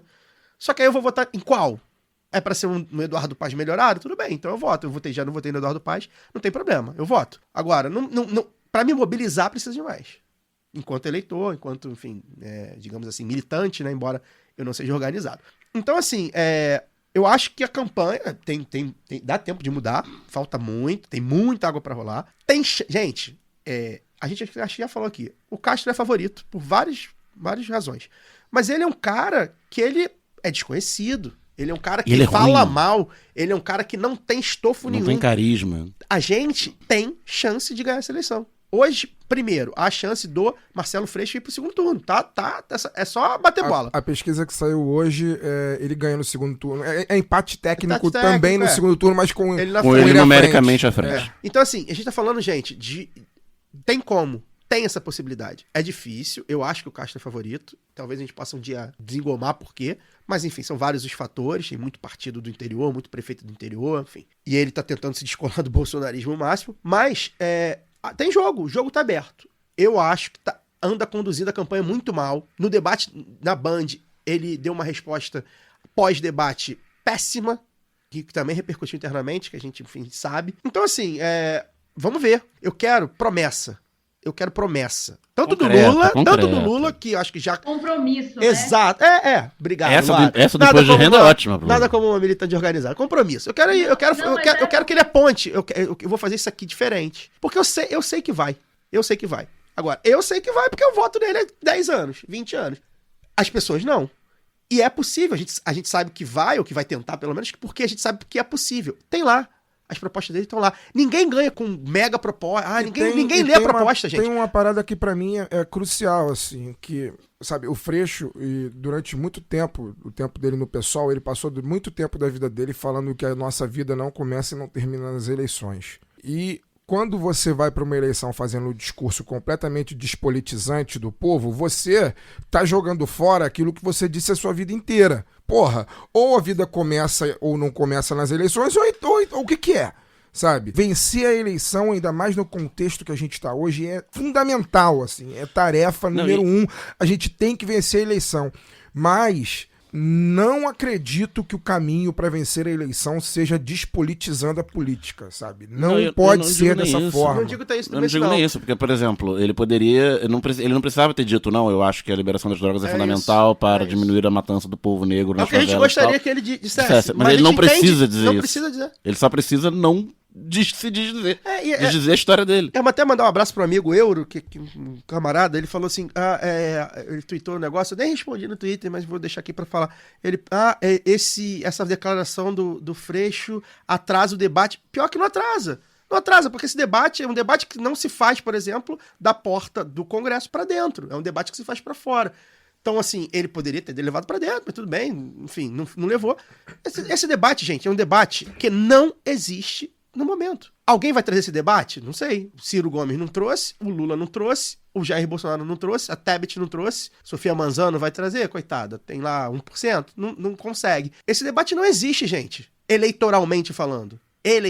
É pra se importar com a eleição? Então a gente se importa com a eleição. Vamos ser pragmáticos? Vamos. A gente já, inclusive o lado B, já assumiu esse pragmatismo já tem um tempo. A gente sabe que a eleição é importante. Então vamos se importar para a eleição. Aquilo ali não adiantou nada. Dizer que sim e que não adiantou absolutamente nada na eleição. Eu acho. Quero deixar bem claro isso. Vamos ver. Daqui a 1 semana, 2 semanas, vai repercutir aí, vai vir conseguiu ali uns votinhos. Todo voto importa. Conseguiu ali, subiu 2 pontinhos. Beleza, pô, legal. Vamos ver a desagregação dessa pesquisa. Enfim. Então, meu ponto é esse. E isso é muito ruim, porque assim, nesse meio tempo, quem de muro, né? Não, sim, não, acho, não sei. Apanha dos dois lados. E assim, como é que vai mobilizar? Quem é a militância dele que vai pra rua? Que vai virar voto? Somos nós. Se ele não tá convencendo a gente, então eu acho muito triste a gente, no primeiro programa de campanha, ter que fazer perder 20 minutos de críticas que a gente acredita de algo que tá sendo mal conduzido. Não é só isso, acho que falta... Eu acho que o ponto fundamental que para mim ele pode ter que ser mais criticado, ele e a campanha, né? Para mim falta se posicionar como governador que vai fazer diferente na segurança pública. Ele não faz.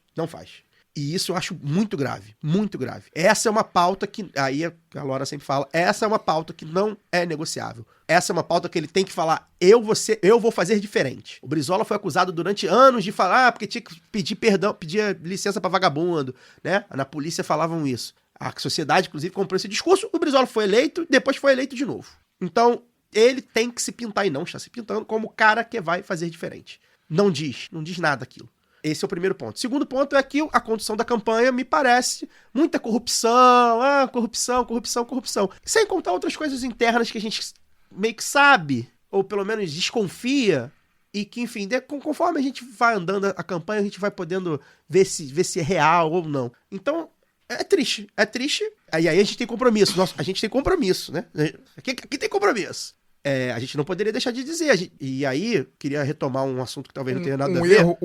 Um outro erro, por exemplo, eu acho que não vale a pena. Deixa eu só completar rapidinho, Fagner, 2 minutos.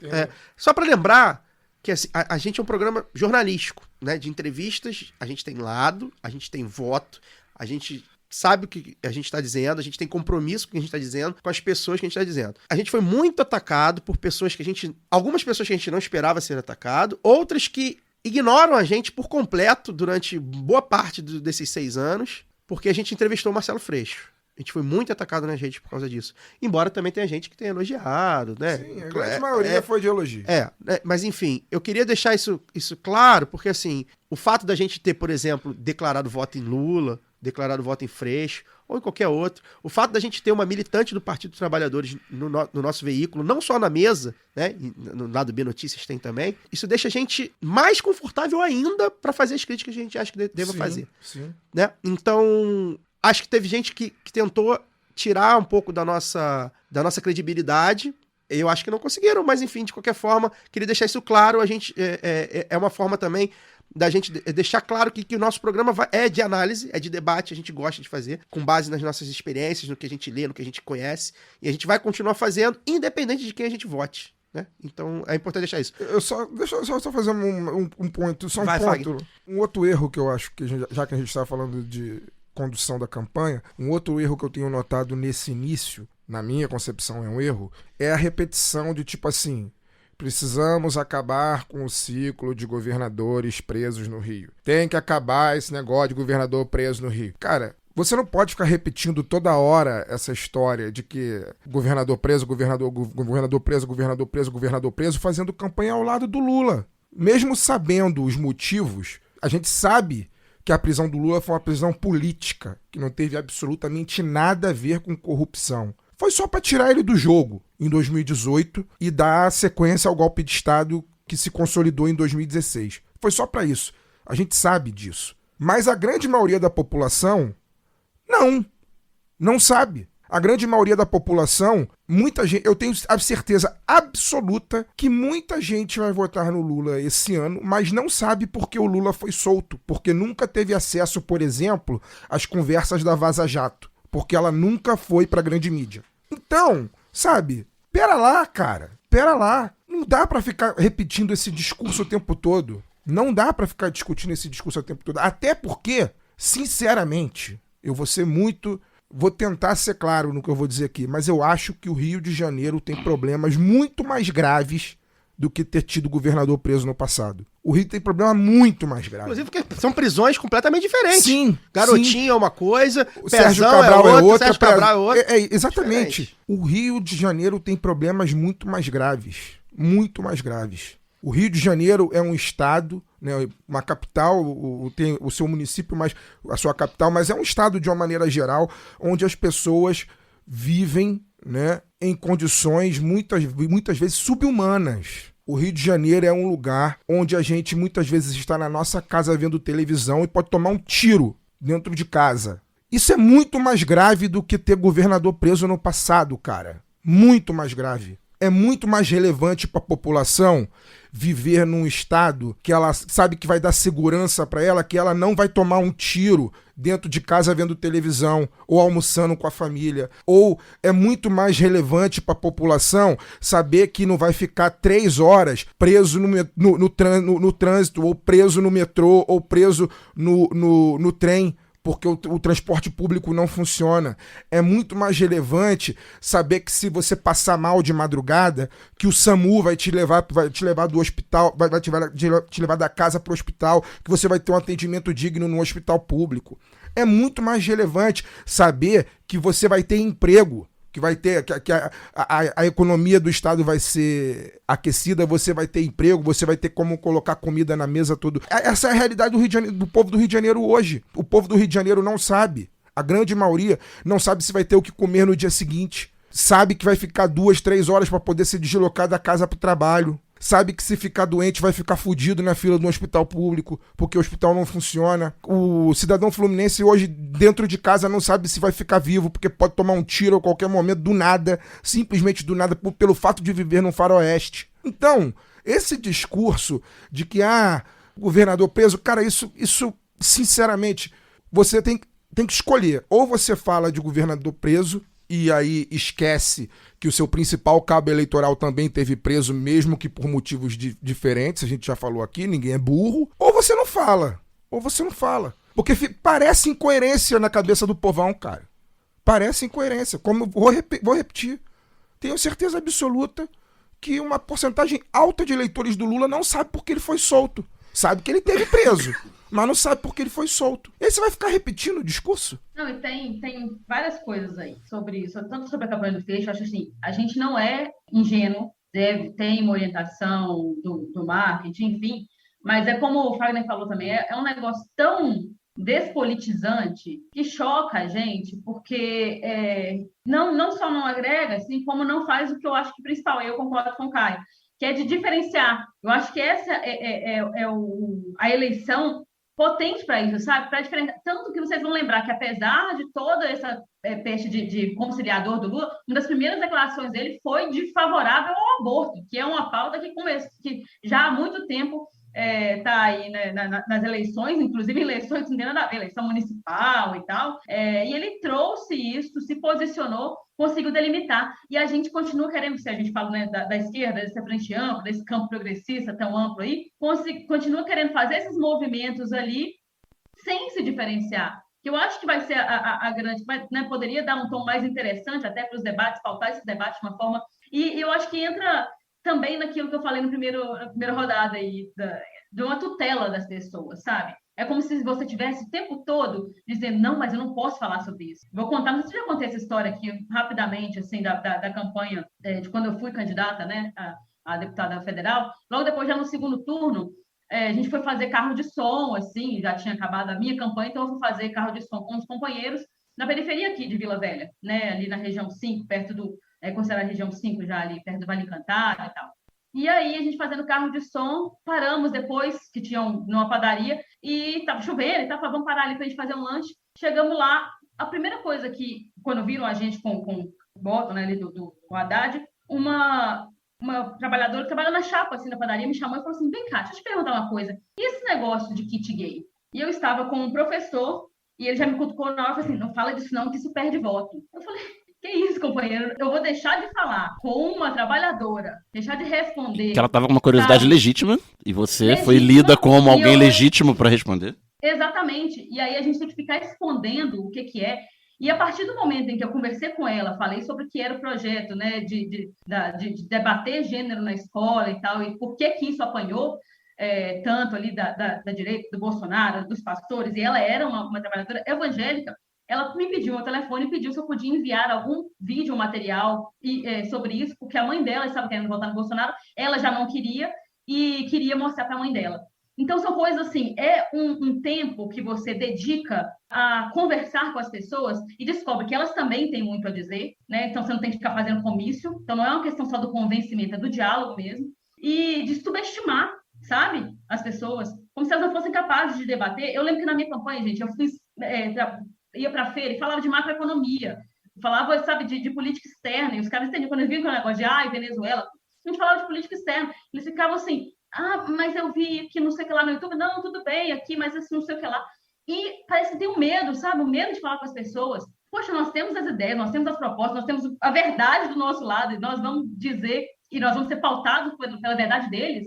Não entra na minha cabeça um negócio desse. Para mim, parece isso, uma tutela das pessoas, sabe? E subestimando o tempo inteiro, como se a gente não tivesse tempo. Nós sabemos, repito, nós não somos ingênuos. Nós sabemos que existem as deepfakes agora, a distorção, mas é muito um medo de distorcerem. Sabe o que eu acho que distorce mais? Não é deepfake, não é corte ilegítimo de fala, de vídeo seu. O que distorce mais é quando você mesmo distorce a sua história. Porque aí você tem um legado ali que você está jogando no lixo. E é isso, assim, já dizia, né? A prática é o critério da verdade. Então, os caras que praticaram a vida inteira uma certa verdade e depois abandonam isso, eu acho que é a pior coisa que pode acontecer na política, que é a traição. E a traição é a sua própria memória, sabe? Quando a gente fala de deslealdade, os desleais, eles são lidos dessa forma. Quando a gente não tem uma campanha aqui, e eu sinto isso também, viu, Caio? Inclusive, agora eu estou vendo alguns relatos aqui, porque está rolando o Lula na Praça da Estação, e o pessoal falando que a fala dele foi brilhante e tal, foi algo que eu senti falta aquele primeiro evento da pré-candidatura ali, de apresentação, da primeira apresentação com o Alckmin, que ele teve Covid, não pôde ir, mas o Alckmin fez um discurso brilhante, como eu nunca tinha visto, né? Nunca tinha visto ele tão carismático, tão centrado, assim, nesse personagem de ser o vice que é conciliador. E Alckmin não, Geraldo. E o Lula leu, algumas pessoas falam de uma tentativa que exige, né, de colocar o Lula num determinado lugar em que ele não solte tanto a língua, como se isso fosse problema, quando, na verdade, é isso que o diferencia de outros candidatos. As melhores falas do Lula são as sem script, né? Exatamente. Então, assim, e é o que faltou em 2018 na minha avaliação. Quando você via lá o Haddad subindo no palanque falando Bolsonaro, seu soldadinho de Araque. Porra, isso vai engajar quem? Isso vai enganar quem? Ele não é essa pessoa, ele tem aquele tom professoral que é esquisito, assim, pra gente que está acostumado com o Lula. E nós temos Lula e não vamos usar esse tipo de coisa. Nós temos um cabo eleitoral como Lula no país do lawfare e vamos falar de presidiário, de ex-presidiário, de governador presidiário. Porra, é um negócio assim, as pessoas... Isso precisa estar na cabeça da gente, de que as pessoas, elas podem ser contra a corrupção e continuar fazendo um governo de merda. Elas podem não ser corruptas e continuar governando para uma mesma elite que torna a nossa vida um inferno.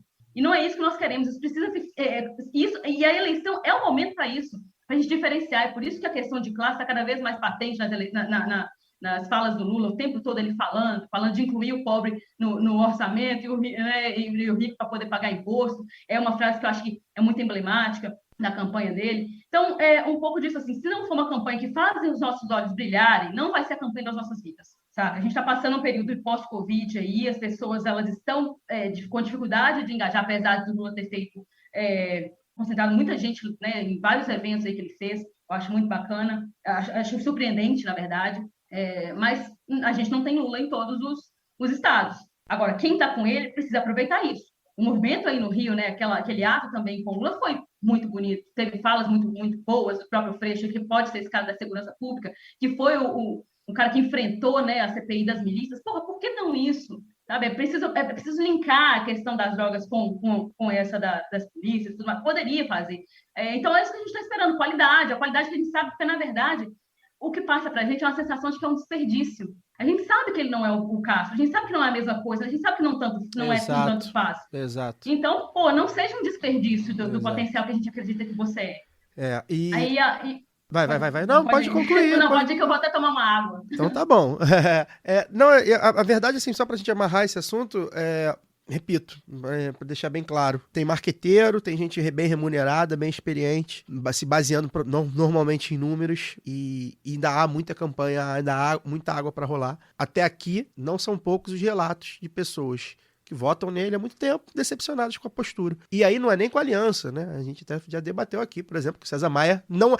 Colocar o César Maia de vice não é pior, por exemplo, do que essa declaração para militância, porque é isso, a gente está engolindo o Alckmin, então a gente pode engolir o César Maia. Só que o Lula não... Enfim, é difícil de comparar também, né? Não vou comparar, não. É isso.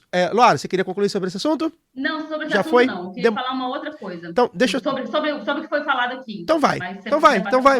Não, é só porque você fala dessas palavras que a gente toma, né? Por ter me acolhido aqui, uma petista que ousa dizer que é petista, e eu acho assim, é um vício liberal desculpa, vovó, do caralho, negócio horroroso. Isso de vocês, desse pessoal ficar dizendo que não, porque tem que ouvir o outro lado. Se eu quiser ouvir o outro lado, se eu quiser ouvir o Ciro falando baboseira, eu vejo ele discutindo com o humorista, entendeu? Se eu quiser ver esse pessoal aí falando mais do mesmo, eu ligo na Globo News. Entendeu? Então, nós estamos aqui para poder falar o que não é dito de outras formas em outros lugares. Eu acho isso, eu vejo isso desde a faculdade de comunicação, assim, esse vício liberaloide horroroso de que, vamos ouvir o outro lado, vamos ouvir... Sim, aí tem um discurso hegemônico, que não é hegemônico por acaso, e você vai ficar lá acreditando que político tem que ser técnico, que tem que ter concurso para ser político. Que nossa, não pode... Político tem que ser econômico. Político tem que ser econômico. Tem que ser preparado. Econômico. Eu preparo, e o técnico deles, o preparo deles, é sempre a mesma coisa, sempre um negócio orientado, de tá lá, limpinho, cheiroso, de terno, falando que, às vezes, as coisas que o mesmo mercado quer ouvir. E aí a gente vem aqui reclamar que a gente quer um candidato que pensa diferente, que fala diferente, que não sei... pelo amor de Deus, gente. Se o concurso para político foi igual ao do judiciário, a gente tá... Estamos lascados, né? Não, é um papo, não é só é um papo elitista do cacete também. Totalmente. Sentiu o shade, hein? Sentiu o shade. Fagner Torre, você tem um assuntinho para colocar na roda? O meu assunto eu vou colocar aqui na roda, mas eu acho que vai ser rápido. É só pra gente ficar atento mesmo, porque semana que vem começa a rotina de entrevistas dos candidatos no maior telejornal do Brasil, né? E eu tô com a agenda aqui, eu fiz questão de anotar a agenda, que na segunda é o Genocida, na terça é o Tiro Comes, na quinta é o Lulaço e na sexta é a Mulher Palíndromo. Então a gente tem que ficar muito atento, porque me vem à cabeça, óbvio... Não tem aquela do sobrenome impronunciável? Quem? Do União Brasil? Glorioso Não. Soraya. Vão ser só esses 4. E a gente tem que ficar atento, porque essa série de entrevistas, obviamente, me remete a 2018, quando o Genocida esteve lá, e na época ele só era aspirante a genocida, ele ainda não era genocida. Ele esteve lá, mentiu deslavadamente durante...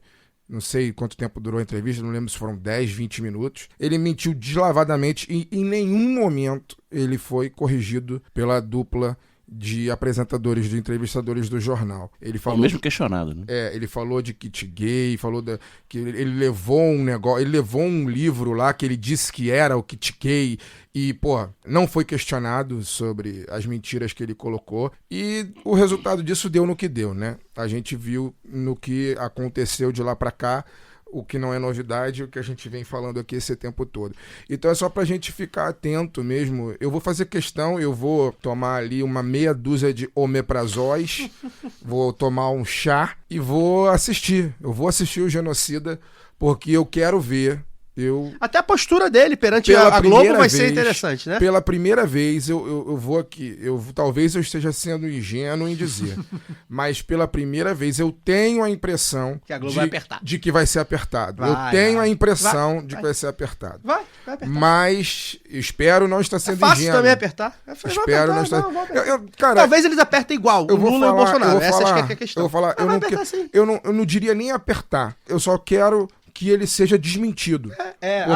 Porque aí que tá. Eu só quero que ele seja diferentes. Eu só quero que ele seja desmentido. São coisas diferentes. Sim. Tá entendendo? Sim. Porque assim, você perguntar, apertar, né? Como a gente tá falando, fazer perguntas que deixem ele desconfortável, é muito fácil. A Globo tem feito o tempo inteiro. E é obrigação. Agora, desmentir, por exemplo, falar assim, você está mentindo, é difícil. Isso. Inclusive porque a gente vê aí, tem visto, eu já fiz essa crítica, vou fazer de novo. Agora ao Alexandre de Moraes, ministro Alexandre de Moraes, agora presidente do TSE. Cuidado que ele vigie. Mas comigo acho que é só com o PCO que ele encrenca. Ele fez um discurso muito duro, muito bonito, defendendo a democracia. Criticando aqueles que põem em dúvida o sistema. E obviamente, né, ali não quebrou o protocolo, não citou Jair Bolsonaro, ou bolsonarismo, ou atual presidente da República em momento nenhum. Ele não ia quebrar o protocolo, né? Apesar do que, o Bolsonaro quebra o tempo inteiro e nomeia, quando precisa nomear, o STF como inimigo do povo dele, né? O Alexandre de Moraes, ou o ministro tal, ou a ministra tal. Enfim, a gente vive isso aí, né? As instituições agindo no campo do protocolo, fazendo vista grossa. Em discursos duros, mas dizer que tem gente... Tem gente aí que tá desmentindo o sistema eleitoral. Isso não cabe pra eles. O Bolsonaro ficou deslocado. Ele ficou deslocado o tempo inteiro, né? Porque ele não era nem pra estar ali. E ele sabe que não era nem pra estar ali. Mas ele não tem medo desse deslocamento. Não tem. A gente que tem medo de ferir o decoro. Não tem, exatamente. O que vai acontecer, se ele for apertado, ele vai ficar lá maluco, igual ele fez hoje, lá no celular de youtuber. E isso vai viralizar nas páginas dele. Ele vai fazer o jogo dele, porque o jogo dele é esse. Agora, eu quero ver. Se de fato o William Bonner vai falar, não, isso aqui é mentira. Isso aí é fake news, ou sei lá, vai dar um jeito. E aí a gente já começa a achar que não. Mas vamos ver. Eu repito. Eu espero não estar sendo ingênuo, mas eu não quero nem... Eu nem exijo que ele seja apertado, mas eu exijo que ele seja desmentido. E eu quero ver se dessa vez a Globo vai ter coragem de falar: o senhor está mentindo, não existe kit gay, o senhor está mentindo, o senhor não quis comprar vacina, o senhor está mentindo. Eu quero ver. Eu acho que esse ponto aí vai ser curioso, até porque pela postura dele, né, no Jornal Nacional, né? Agora, infelizmente, também, isso é uma coisa que a gente tem falado aqui, o Jornal Nacional não causa mais a repercussão que causava 10 anos atrás, quando começou a destruir né? Continuou destruindo a reputação do Lula e do PT, né? Mas essas entrevistas certamente vão ser muito... Mas mesmo a grande repercussão de hoje já não é, né? Em termos de audiência até mesmo. Porque eles estão fazendo fake disso, né? Tem esse fake rolando aí da Renata Vasconcelos lendo que o Bolsonaro subiu nas pesquisas. Então, ou seja, existe uma... Não, claro, ainda é o Jornal Nacional. Não, sem dúvida, ainda é o grande jornal da TV. A questão é que a TV hoje em dia já não é o principal canal de notícias das pessoas. E a Globo menos, principalmente dessa horda deles aí. Então também tem isso. Mas vai ser interessante, de fato, a gente vai ver aí, a tentar acompanhar. Fagner, então começo por você. Boa noite. Boa noite. O programa se estendeu, eu acho, né? Passamos das 9, né? Mas foi bom, entrevista boa. Acho que a gente também estava precisando de ter um tempo de debate entre nós aqui, né? Faz tempo que a gente não faz. Até para avisar o pessoal que cobra, né? O roletão da pistolagem e tal. A gente já tem uns 2 meses que a gente não faz. E a gente só vai fazer agora no final de setembro, provavelmente na última semana antes das eleições. Agenda cheia. A agenda tá cheia, a gente quer entrevistar bastante candidatos e tal. Então fiquem ligados a isso, provavelmente, o roletão. Mas a gente vai tentar sempre encaixar um caô da semana aí pra gente conseguir falar também. Precisando fazer a análise, né? Dessas coisas que têm acontecido. Enfim, trazer uns assuntos aqui. Opinião lá do B. Trazer uns assuntos aqui. Doa quem doer. Aqui tem café no bolho. Vocês me lembraram a Patrulha da Cidade com essa voz aí. Nossa. Mas é isso. Eu gostei. E semana que vem, dependendo aí da semifinal da Copa do Brasil, que não sei se vai ser quarta, não sei se vai ser quinta, não sei se vai ser no Rio, não sei se vai ser em São Paulo. A gente tá aí. Tem essa polêmica aí, realmente, hein? A agenda vai ser complicada. Eu acho que os 2 jogos devem ser no mesmo dia. Devem ser quarta. Eu não contava com... Não sabemos se Maracanã ou Itaquera, no caso do Fagner. Vamos ver. Daniel, vou negociar com a Flogoral pra patrocinar a gente. Boa noite. Tô precisando. E boa recuperação aí na gargantinha. O Jornal da Tosse. Desculpa pelas tosses, foi bom pra lembrar velhos tempos, né? Foi ótimo. Afetivo. Meio caos, né? É legal. E até semana que vem. Luara Ramos, Lady in Red, tá? De vermelho aí, milituda. Boa noite. Boa noite, Caio. Boa noite, Fagner. Boa noite, Daniel. Boa noite, ou bom dia, ou boa tarde para os nossos ouvintes que estiverem nos ouvindo em qualquer momento do dia. Papo muito bom com a Maíra hoje. Acho que a gente saiu um pouco desse lugar comum quando a gente fala de agroalimentação, que vai muito para os agrotóxicos, né? A gente conseguiu falar de muitas outras coisas. E aqui também já estava com saudade de vocês, e saudade das nossas pitacos, assim, mas eu acho que é importante, porque senão a gente não dá conta, né? Acontece tanta coisa nesse país todo dia que a gente não dá conta. E sempre muito bom. Espero que todo mundo goste também. Valeu. A gente estava muito bonzinho. Vamos começar aí. Quando vocês falaram aí de opinião lá do B, daqui a pouco a gente também cria aqui, gente, um quadro autocrítica do PT. Eu ia falar isso. Esperar o camarada, o companheiro Geraldo escorregar aí pra gente meter o malho também. Antes de encerrar, gente, vou relembrar, né? Todos e todas que nos ouvem, que a principal plataforma para apoiar o Lado B do Rio é a Aurelo. E agora a Aurelo está aceitando o Pix. Então ficou mais fácil, né, de colocar um dinheirinho no Lado B. A gente está passando aí por uma fase de orçamento meio apertado, renegociações de contrato, enfim. E a gente está contando aí com os ouvintes que podem, obviamente, colaborar com a gente. Aliás, a Aurelo continua aí o desafio, né? Então, a cada apoio que entrar nesse mês de agosto, a gente também ganha um bônus. Então, agora é a hora de ajudar o Lado B, quem puder. Para quem tem iPhone, ir lá no navegador, digitar aurelo.cc/Lado B do Rio/apoios, fazer o seu apoio. Já para quem tem Android e os demais, só baixar o app da Aurelo e fazer o apoio por lá mesmo, né? Quem apoia a gente pelo Padrim, né? Tem a galera aí, chegou até alguém novo aí, há muito tempo não chegava ninguém pelo Padrim. Migra lá, gente, migra pra Aurelo, né? Já, não usa Aurelo, se gosta de ouvir só o Spotify, tudo bem. Migra pra Aurelo como plataforma de apoio, enfim, Pix ou cartão de crédito, tá mais fácil, já vai ajudar muito a gente. E por fim, uma convocação a todos e todas que são doidinhos de debate, né? Aquela galerinha viciada em eleição, que ama a festa da democracia, enfim. A gente vai acompanhar o debate presidencial lá da Band com o Lado B no YouTube, né? Domingo, dia 28, a partir das 9 horas da noite, a gente entra ao vivo para tecer nossos comentários abalizados sobre o que estiver rolando lá, né? É um formato de teste, tá, gente? Então, a gente nunca fez nada ao vivo desse tipo, né? React. A gente não tá acostumado, a gente não sabe se vai funcionar, mas a ideia é que a gente faça esse tipo de conteúdo voltado para eleição, né? A gente gosta, enfim, acho importante fazer esse debate, principalmente um debate do outro lado da Globo News, né? Então, a gente tentar abordar os assuntos que eles abordam sem o vício do neoliberalismo, principalmente, que anda por lá. Então a gente não sabe se vai funcionar, mas o time titular do Lado B vai entrar em campo e a gente vai ver aí como é que vai ficar. A gente vai fazer os comentários provavelmente ali nos intervalos, né? E também ali no final do debate. Enfim, vamos ver como é que fica. A gente até convida vocês até para dar um feedback, para ver se esse formato vai ficar legal e tal. Então, você acessa aí o youtube.com/Lado B do Rio, você já ativa o lembrete, né? Deixa ativo o sininho. Vamos colocar no YouTube e no Twitter do Lado B também, que nem nós fizemos. Pode ser, né? Eu acho que o StreamYard não tá compartilhando mais no Twitter. Sério? Acho que eu vi esses dias. Vamos ver. Então, fica aí, o YouTube, né? A princípio só no YouTube, youtube.com/Lado B do Rio, você ativa lá o lembrete, já deixa o like, faz um comentário lá já pra engajar. Então, domingo, dia 28, às 21 horas, às 9 da noite. O Lado B fica por aqui, semana que vem a gente volta entrevistando mais uma candidatura, pra quem não conhece, conhecer lá do Espírito Santo. Aí, Luara emplacando uma candidatura capixaba. Valeu! Esse podcast foi editado por Fernando Cesarotti.